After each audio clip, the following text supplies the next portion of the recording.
Good evening, ladies and gentlemen. Welcome to our Midnight News Bulletin, brought to you live from Algiers, and here are your headlines.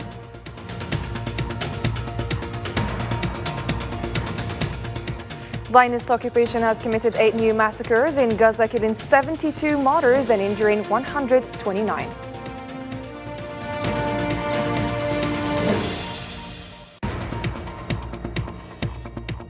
The EU Commission President emphasized the need for an urgent humanitarian ceasefire in Gaza.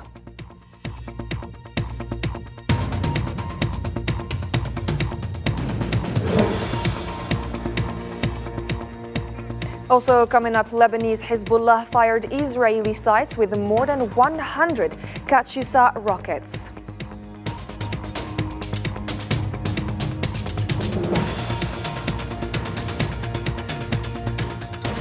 And the Sudanese army declared regaining control of the radio and television building in Darman following months of control by the Rapid Support Forces.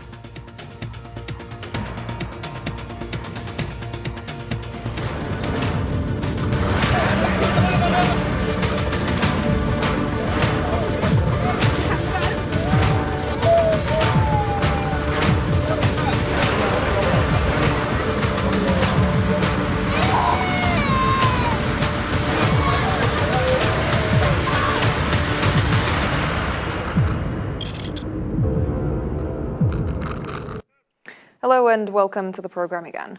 Palestinian Ministry of Health said that the occupation committed 8 new massacres in Gaza, killing 72 martyrs, injuring 129 during the past 24 hours. This brings the death toll from the Zionist aggression on the Gaza Strip, which started on October 7th, to rise to 31,112 martyrs, while 72,760 were wounded. In this context, the Ministry of Health said that 72% of the victims of the ongoing Zionist aggression on the Gaza Strip are children and women. Also, Palestinian government media office also announced that the number of Palestinians killed while waiting for aid reached 400 martyrs.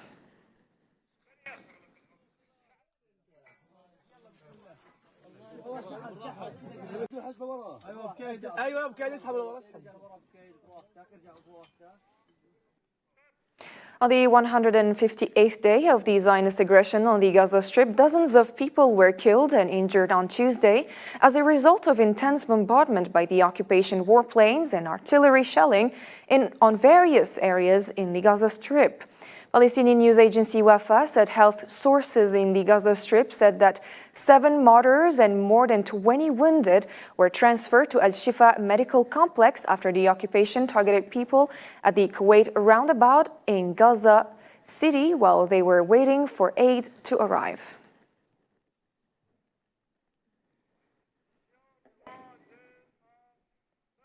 UNICEF emphasized that every child in Gaza deserves access to essential services and humanitarian aid, highlighting the enduring consequences of violence on the region's children for generations to come. The organization underscored on X platform that the sole solution to this crisis is an urgent ceasefire.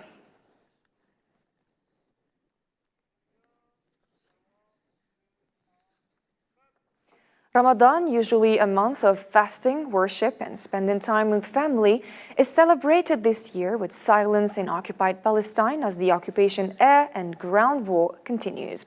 Hunger is worsening across the Gaza Strip and no end to the war is in sight. Nabil Khazini has a story. In Ramadan, Muslims abstain from food, but in Gaza this year, food is abstaining from people. The wretched reality of this war, where sadness and hunger are palpable. With bewildered eyes, the residents of Gaza look around them, unable to describe the feeling of the advent of the holy month, and their conditions have changed from light to darkness, and from decorations and lanterns to scenes of carrying coffins, and from hearing the sounds of joy to hearing the blow of raids and intense bombing.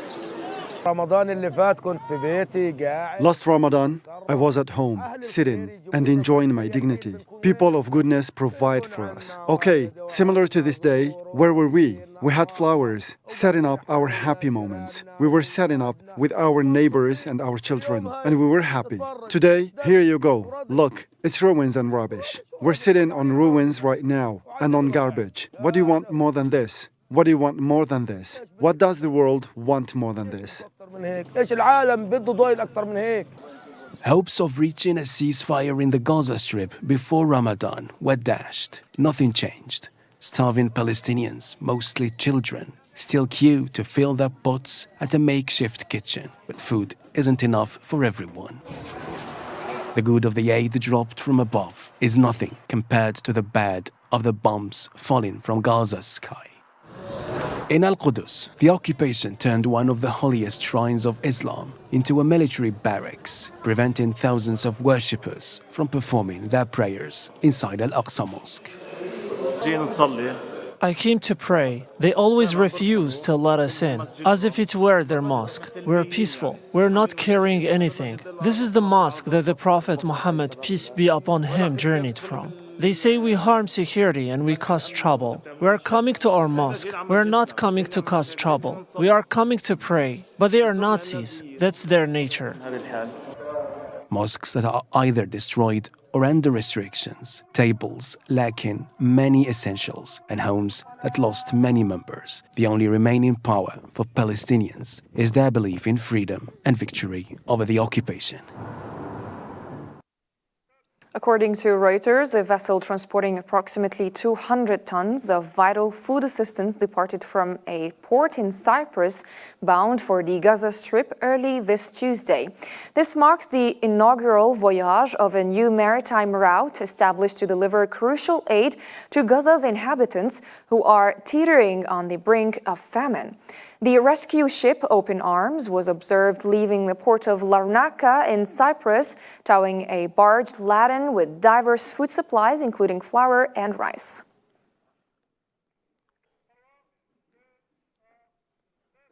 The European Commission President Ursula von der Leyen urged for using all available means to provide relief to the Gaza Strip in order to prevent a humanitarian disaster. In addition to emphasizing the urgent need for a humanitarian ceasefire in Gaza, von der Leyen said that the European Union would make every effort to dispatch numerous ships and set up a coordination team in Cyprus to oversee and manage the supply of goods to Gaza. She cautioned that the situation in the Gaza Strip has become irreversible.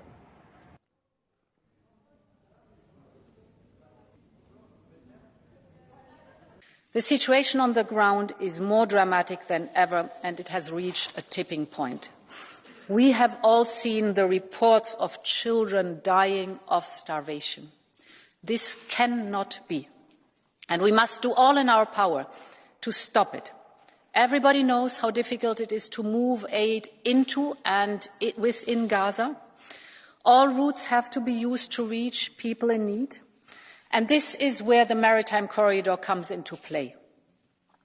It can crucially help increase the amount of aid effectively reaching people in northern Gaza. The Palestinian Foreign Ministry condemned Israel's Prime Minister Benjamin Netanyahu's obstruction of international and American efforts to provide aid, accusing him of using humanitarian assistance as a bargaining tool. In a statement issued on Tuesday, the ministry asserted that Netanyahu's focus on his own agenda has prolonged from diversion international discussions and initiatives aimed at delivering aid and safeguarding civilians, prioritizing his political plans over the urgent humanitarian needs of Gaza's population. Palestinian resistance movement Hamas said on Tuesday that UNRWA's statement that there is no international will to bring aid into the Gaza Strip in light of the widespread and expanding famine is a declaration of failure for the international community and the United Nations and a surrender to the genocidal policies carried out by the occupation army against the Palestinian people in the Gaza Strip. In a statement, the movement called on all active parties to take immediate and urgent actions to force the occupation authorities to open all land crossings with the Gaza Strip, especially the Rafah and Kerem Abu Salem crossings, as they are the fastest ways to bring humanitarian aid into Gaza.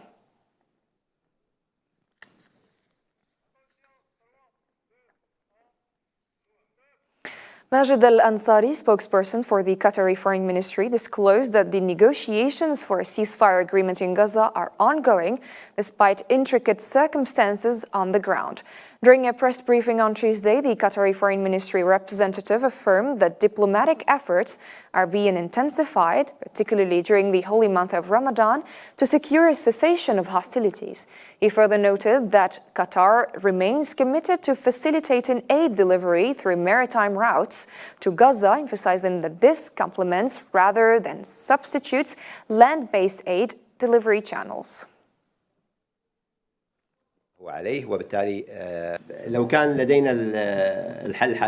If we had a solution for Gaza, that would be what all sides need. We are working with all sides to get to solutions through which we can fragment the dispute to files that we can deal with separately. And all this needs many elements regarding the de-escalation in Gaza and stopping the constant bloodshed to get continuous aid in, which will lead to the reconstruction and get Gaza back to a place where it can sustain normal life for the people. U.S. National Security Advisor Jake Sullivan said on Tuesday U.S. President Joe Biden would not support an Israeli military operation in Rafah that does not protect civilians. Marwa Blawar. The Zionist occupation authority is keen to enter Rafah and carry out additional genocides where 1.5 million people have sought shelter. However, the plan for the occupation seems to run against the goals of the U.S. administration, since U.S. President Joe Biden will consider conditioning military aid to Zionist entity if the country moves forward with a large-scale invasion of Rafah. The announcement was made by National Security Advisor Jake Sullivan, who noted that the White House has yet to see a credible plan to do so. The President has been very clear about our position on Rafah, and our position is that a military operation in Rafah that does not protect civilians, that cuts off the main arteries of humanitarian assistance, and that places enormous pressure on the Israel-Egypt border is not something that he can support. We are talking to the Israelis about that. We are working through it, and I'm not going to stand at this podium and entertain hypotheticals on it. This move by the new Biden administration comes ahead of the election campaign, but it also signals stepping up pressure on Washington on various fronts. I think President Biden wants to have it both ways. On the one hand, he wants to appease his democratic base, namely the left and the young people, along with the youth in general, along also with world opinion that is opposing his support for Israel. At the same time, he's also under the pressure from the Israeli lobby, and he knows very well that any attempt to go against them, it may cost him the elections. Earlier on Tuesday, U.S. newspaper Politico reported that the occupation authorities had further justifications for delaying their attack on Rafah, including the necessity to organize their soldiers, as stated by a Zionist military official. Observers suggest that the U.S. administration is not trying to halt the crimes and injustices being performed on the innocent people in the Gaza Strip, even if it places restrictions on military supplies and yields to pressure. Hundreds of Zionist settlers stormed the courtyards of the Holy Al-Aqsa Mosque on Tuesday. Local sources reported that the settlers stormed Al-Aqsa Mosque from the Mughrabi Gate under the protection of the occupation police and amid strict procedures and restrictions on the entry of worshippers. On Monday, about 300 settlers stormed Al-Aqsa Mosque under the pretext of celebrating the beginning of the Hebrew month.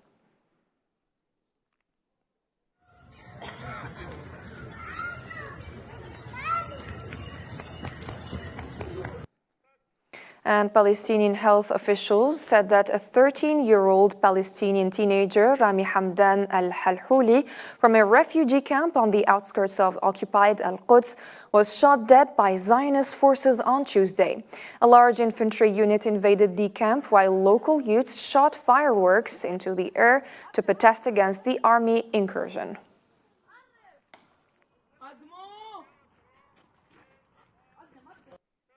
And in the same context, Algeria has strongly condemned the sexual violence committed by the Zionist entity against Palestinians, especially women in the occupied territories. Algeria's permanent representative to the United Nations, Ammar Ben Jama, deplored during an open discussion in the United Nations Security Council on Monday, devoted to the situation in the Middle East, including sexual violence in the occupied Palestinian territories, that the special representative of the Secretary General on sexual violence in conflict, Pramila Patten, was prevented from visiting the detention centers where the Israeli occupation authorities are holding more than 3,484 administrative detainees without trial, considering that this visit would have allowed it to document the extent of sexual violations that Palestinians are subjected to and at the hands of the occupation. We had hoped for Mrs. Patten to be granted authorization to visit numerous detention centers where the human rights of Palestinians are being violated, with more than 3,884 detainees are held administratively, means without trial.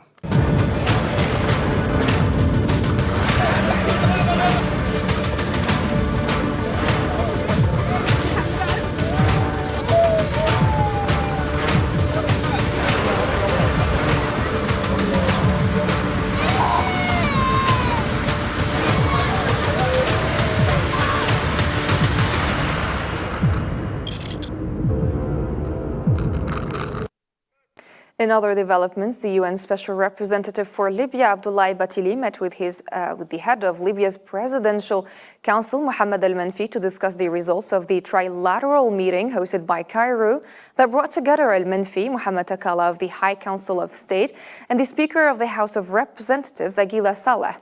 The statement issued after Sunday's Arab League-sponsored meeting stressed the necessity of forming a unified government tasked with overseeing the electoral process and providing essential services to citizens. It also called for unifying sovereign positions to ensure their effective role at the Libyan state level, in addition to unifying sovereign positions in institutions still experiencing divisions in the country.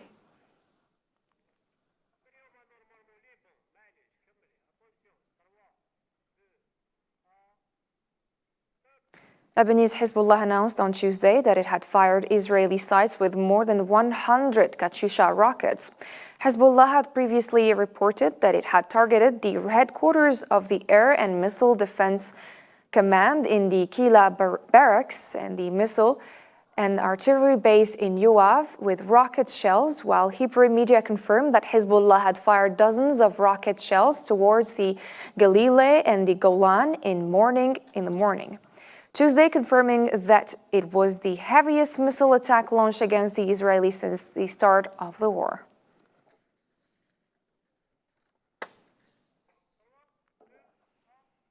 The military spokesman for the Houthi group, Yahya Sari', announced on Tuesday that the Houthis had targeted the U.S. ship Pinocchio in the Red Sea with a number of suitable naval missiles, confirming what he described an accurate hit.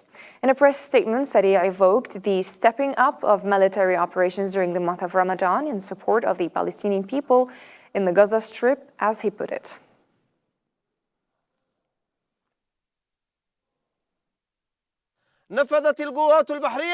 The naval forces of the Yemeni armed forces, with the help of God Almighty, carried out a targeting operation against the American ship Pinocchio in the Red Sea with a number of suitable naval missiles. The target was hit with accuracy thanks to God. The Yemeni Armed Forces stresses that it will step up its military operations with the help of God Almighty during the month of Ramadan to support and assist the oppressed Palestinian people and for our brothers fighters in the Gaza Strip.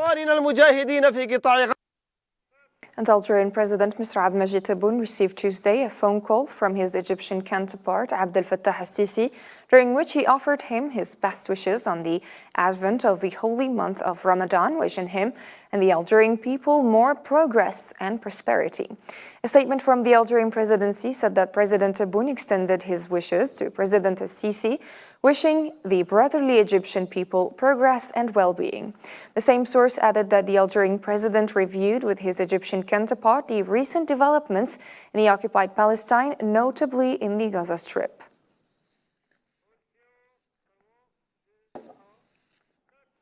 On Tuesday, Algerian Foreign Minister Ahmed Attaf received a phone call from the Executive Director of the United Nations Office on Drugs and Crime at Vienna, Ghada Wali.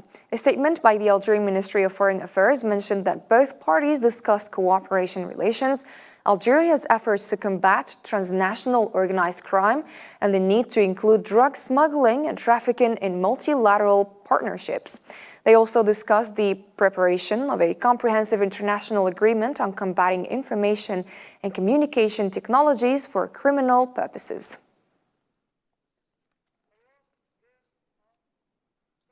The Algerian Minister of Energy and Mines, Mohamed Arqab, received on Tuesday at the headquarters of his ministerial department the advisor to the President of Benin, Senend Chikiti, to discuss energy cooperation between Algeria and Benin. The two parties stressed the importance of strengthening bilateral relations, particularly in the fields of fuels, petroleum products, and electricity. On this occasion, Algeria committed to supporting African countries in the field of energy, while Benin wishes to benefit from the Algerian experience and invites Algerian companies to invest in projects, especially in the energy sector.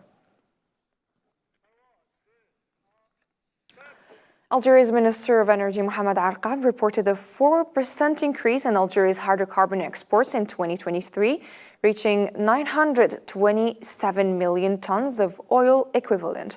However, the minister mentioned that fuel export revenues declined by 16% in 2023 compared to 2022 due to global oil price drops, while petroleum collection revenues also increased by 2%.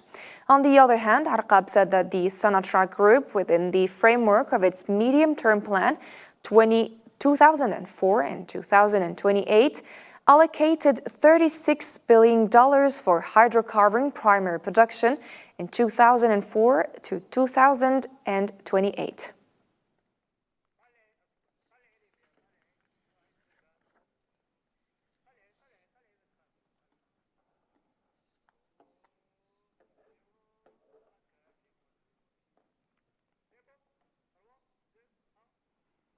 And the Sudanese army declared on Tuesday retaken control of the radio and television headquarters in Durman following months of control by the Rapid Support Forces. Hussein Barkan. In a significant turn of events in Sudan's year-long conflict, the army announced the liberation of the National Radio and Television Authority buildings in Old Omdurman from the Rapid Support Forces grip. The Rapid Support Forces had seized control during the initial days of the conflict that erupted on April 15 last year. Prior to the Sudanese army's announcement, reports surfaced of army forces eliminating 150 Rapid Support Forces members during a down operation aimed at rescuing besieged forces in radio and television building. Additionally, 40 combat vehicles were destroyed. This development follows the recent adoption of a Security Council resolution advocating for a humanitarian ceasefire in Sudan during Ramadan, urging warring factions to lay down their arms. For nearly a year, Sudan has been engulfed in conflict between the army and the Rapid Support Forces, resulting in over 13,000 casualties, with more than 8 million displaced and millions more facing famine, as per the United Nations. Haiti's Prime Minister Ariel Henry announced his resignation following a meeting of regional Caribbean leaders on Monday, saying that he will step down as soon as a transition council and temporary leader will be appointed. The move was welcomed by many Haitians and following months of escalating gang violence. But political uncertainty remains looming in the North American country.